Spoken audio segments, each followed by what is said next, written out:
আসসালামু আলাইকুম, কেমন আছেন সবাই? আশা করছি সবাই ভালো আছেন। আজকে দুপুরে রান্না বান্না করলাম। কিছু বিদেশি মাগুর এনেছিলাম, এগুলো লবণ আর ভিনেগার দিয়ে ভিজিয়ে রেখেছি। এই পিচ্ছিল ভাবটা উঠে যাবে খুব তাড়াতাড়ি, আলগা যে ময়লা আঁশ থাকে এগুলো একদম চলে যাবে।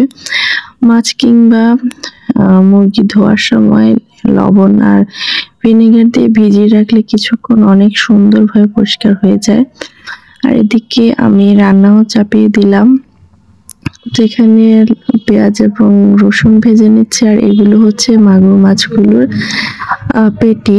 তো মাগুর মাছগুলোতে অনেক ডিমও হয়েছিল, আবার চর্বি ছিল। তো এগুলো আমি পেঁয়াজ কলি দিয়ে ভুনা করে নিব। আমার কাছে আসলে মাছের চেয়ে মাছের পেটি খেতেই কিন্তু বেশি ভালো লাগে।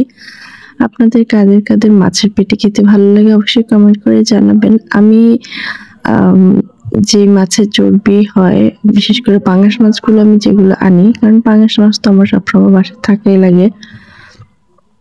তো ওই মাছের যে চর্বি পেটিগুলো হয় এগুলো আমি পেঁয়াজ টমেটো দিয়ে সবসময় এরকম করে ভুনা করে থাকি, এটা আমার কাছে অনেক ভালো লাগে।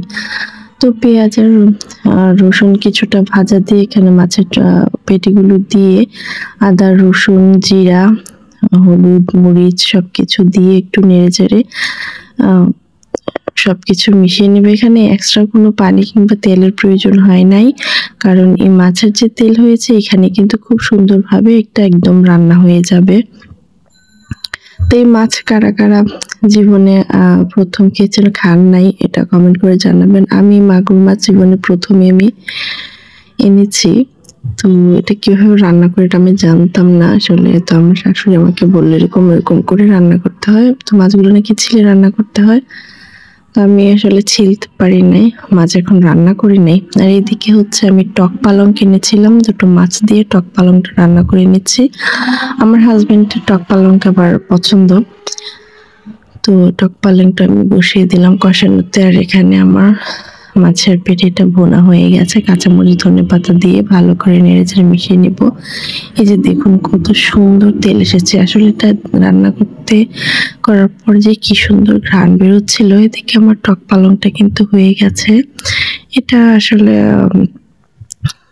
যেভাবে যে কোনো টক রান্না যেভাবে করা হয় ঠিক এভাবেই করা হয়, আমি ওভাবেই করে নিয়েছি। মাছ কষিয়ে তারপর দিয়ে দিয়েছি। আর এদিকে আমি 4 পিস মাছ ভেজে নিচ্ছিলাম, কারণ আমার হাজবেন্ড আর ওরা মাছ যদি ভাজার প্রয়োজন এই জন্য। আর বিকেলবেলা আমার দেবর গ্রাম থেকে এসেছে, সে অনেকগুলো কোয়েল পাখির ডিম এনেছিল। এগুলো গ্রামের এক খামার থেকে আমার ছেলের জন্য এনেছে। তো আমার দেবর কিন্তু আমার ছেলেকে অনেক ভালোবাসে, আমার ছেলেও চারটার জন্য যান। তো আমি পাখির ডিমগুলো আমি নেড়ে চেড়ে দেখছিলাম কোথাও কোনো ভাঙা টাঙা আছে কিনা, যেগুলো ভাঙা এগুলো আলাদা করে রাখছিলাম, এগুলো সেদ্ধ করে ফেলবো। এই তো এই হচ্ছে, দেখেছেন অনেকগুলো ডিম, এখানে প্রায় 150 ডিমের মতো আছে। তো আজ এই পর্যন্তই, দেখা হবে অন্য কোনো আয়োজনে। তো কার কার দেবর আছে, কার দেবর কার সাথে কেমন আচরণ করে অবশ্যই জানাবেন।